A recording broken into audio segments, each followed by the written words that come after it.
சக்தியின் கற்றலினிது. குரு பூர்ணிமா கொண்டாடி இருக்கின்றோம். யார் அந்த குரு என்பதை சிந்திப்பதுதான் இன்றைய பதிவு. ரமண மகரிஷி அவர்கள் அவரை சந்திக்க வருகின்றவர்களிடம் கூறுகின்றார், என்னை எல்லோரும் மகரிஷி என்கிறார்கள், ஆனால் நான் காண்கின்ற அத்தனை பேரும் மகரிஷிகள் தாம் என்று கூறுகின்றார்.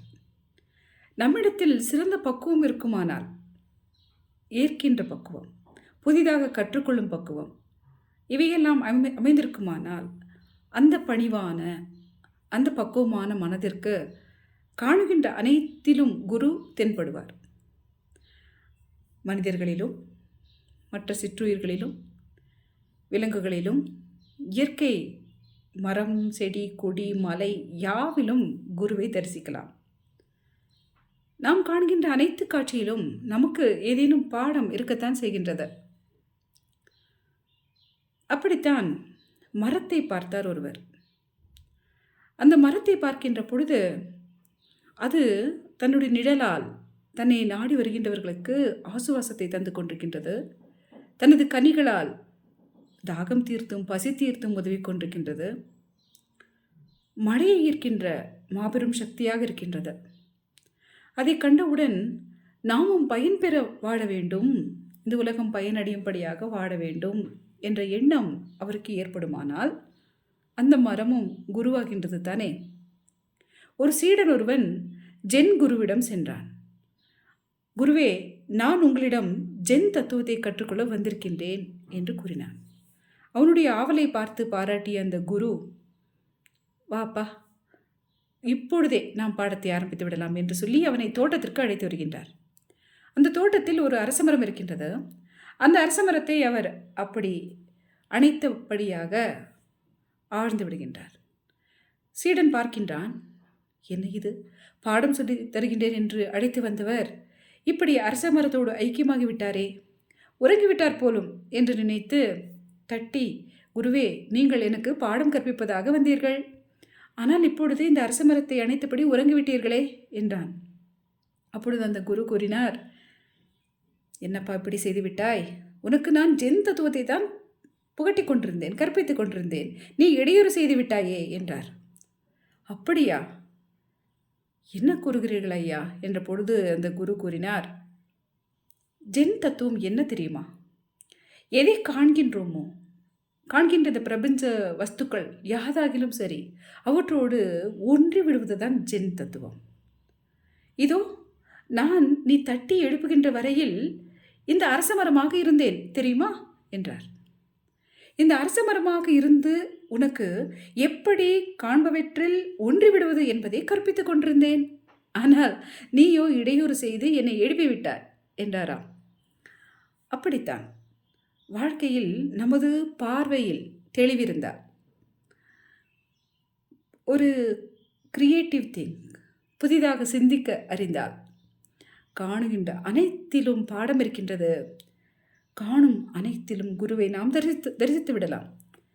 குருமார்களுக்கு எண்ணிக்கையை நாம் சொல்லிவிட முடியாது.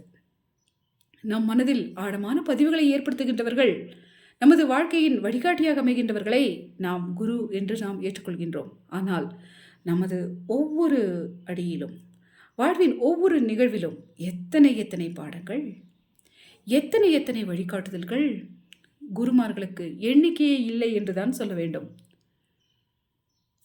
குருமார்களுடைய வாக்கு, அவர்களுடைய மொழி, அவர்கள் உச்சரிக்கின்ற அந்த மந்திர மொழிகள் மிக ஆற்றல் வாய்ந்தவை. அவர்களுடைய வாழ்வு, அவர்கள் கடைபிடித்த தவநெறி, இவற்றால் அவர்களுடைய வாக்கிற்கு அத்தகைய மகத்துவமான ஆற்றல் வந்துவிடுகின்றது.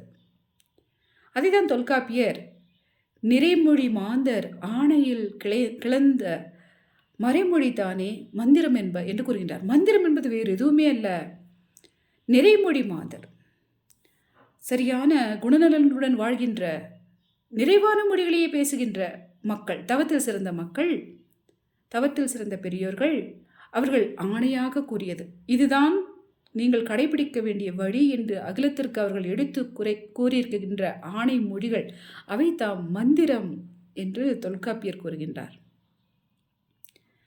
அப்படிப்பட்ட நிறைமொழி மாந்தர்களுக்கு அழிவே கிடையாது. அவ்வளவு தபசீலர்களாக இந்த உலகத்தை வழிநடத்துகின்றவர்களாக இருக்கக்கூடிய குருமார்களுக்கு நாம் சொல்கின்ற ஆயுள் கணக்கெல்லாம் எதுவும் கிடையாது. அவர்கள் என்றும் உலகத்தை வழிநடத்துகின்றவர்களாக, என்றும் குருக்களாகவே மிளிர்வார்கள். நமக்கு கீதையை தந்திருக்கக்கூடிய கீதாச்சாரியன் அப்படித்தானே? அர்ஜுனனுக்கு மட்டும் வழிகாட்டியா? இல்லை. காலம் கடந்தும் கலியுகம் வந்தாலும் அந்த மேதகு கீதை நம்மை வழிநடத்தத்தான் செய்கின்றது.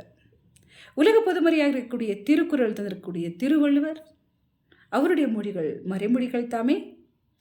இப்படி நம்மை வழிநடத்த வந்திருக்கக்கூடிய சான்றோர்களை, அவதார புருஷர்களை நாம் குருவாக அடையாளம் கண்டு கொள்கின்றோம்.